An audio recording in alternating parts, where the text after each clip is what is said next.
Today I'm going to show you how to get this off of a Chevrolet pickup truck. If you don't have the proper tools to do it, don't worry about it. All you need is a dirty rag.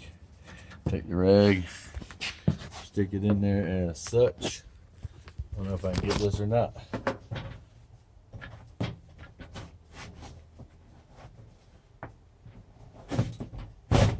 And just pull it off like that, and ta-da! Take two.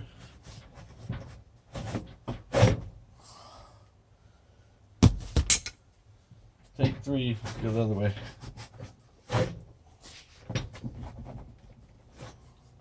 Take four. It's usually pretty easy.